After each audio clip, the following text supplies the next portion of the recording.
Hi, my name is Jamie Schofield. I'm an exercise physiologist here at Rainbow Babies and Children's Hospital working on the Jump To It program, here to talk to you about the physical activity component.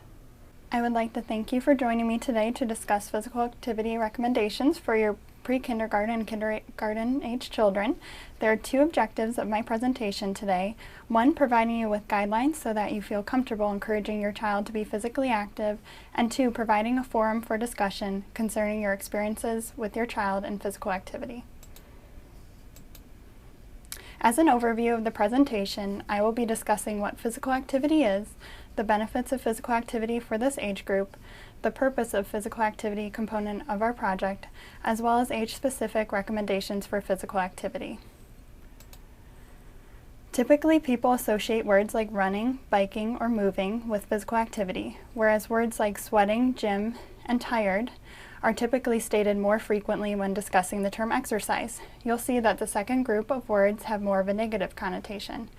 You will see once I define each that they are very similar. In fact, one is simply a subcategory of the other. It is important that we as adults not impose any negative associations that we have with either term. We must allow the children to form their own opinions. With your positive reinforcement paired with the positive reinforcement of the teachers, hopefully the children will identify being physically active and exercising as something positive. Physical activity is defined as bodily movement that increases the heart rate above its resting state and allows for higher caloric expenditure than normal. Exercise is a subcategory of physical activity. Exercise is physical activity that is planned, structured, repetitive, and purposeful. It's meant to improve or maintain one of the components of physical fitness, whether that is body composition, cardiovascular fitness, muscular endurance, muscular strength, or flexibility. It's not necessary that the children understand the distinction. However, children should understand that both physical activity and exercise are good for their bodies. Research suggests that similar to adults, children benefit from being regularly physically active. Children are more focused, they sleep better at night, children will not tire as easily during daily routines, and improved self-esteem often results, and their risk of becoming overweight or obese also decreases. There is also a reduced risk of developing diabetes and heart disease, conditions that historically were adult onset that have increasingly been appearing more in childhood. Another important finding is that behaviors established in childhood tend to track into adulthood, making it even more important to help the children establish healthy behaviors now. We hope to help the children develop positive associations with physical activity. The children will learn through our program that being physically active is not only something that is fun, it's something that they can do that's good for their growing bodies. They will also learn that they can be physically active by themselves or with others, such as family members. This will be reiterated by the teachers as they attempt to demonstrate opportunities to transfer in-class movements to the home.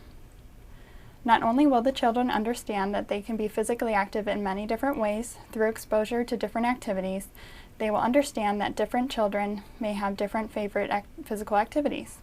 We will remind them that this is okay and that what is important is the fact that they are moving and having fun. Exercise prescription at any age revolves around the FIT principle. F is for frequency, how often. I is for intensity, how hard. T is for time, how long. And T is for type, what kind of activity. The recommendations that are discussed for this age range are generally consistent between the listed organizations.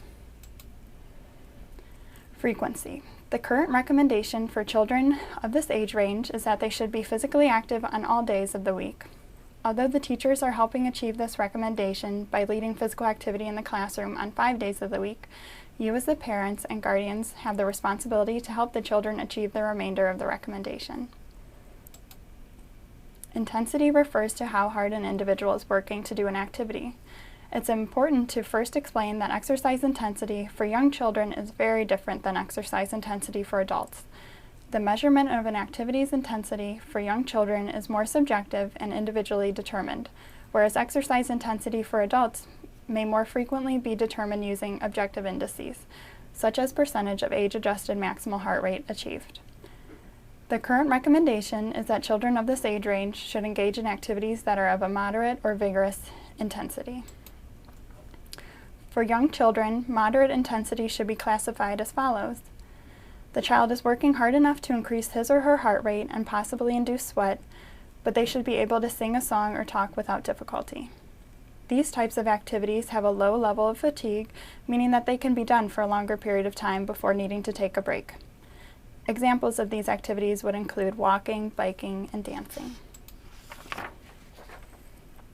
For young children, vigorous intensity should be classified as follows. The child is working hard enough to increase his or her heart rate and breathing significantly. The child will only be able to say a few words without having to take a few breaths. Children will not be able to do these activities for a long period of time.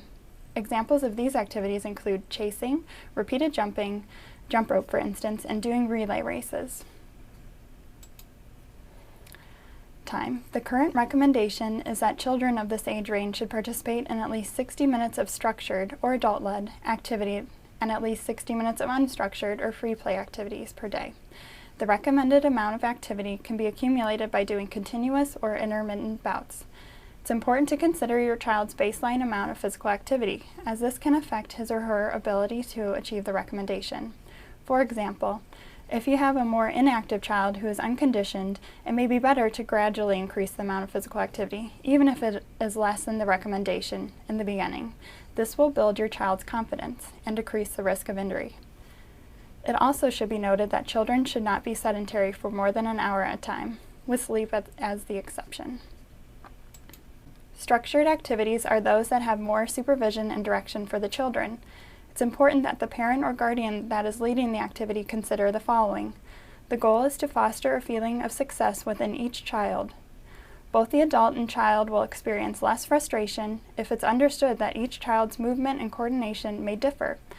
Keep in mind that the development of movement may be age-related, but it's not age-determined, which is why it is so important to consider ways to adapt activities to make them more or less difficult.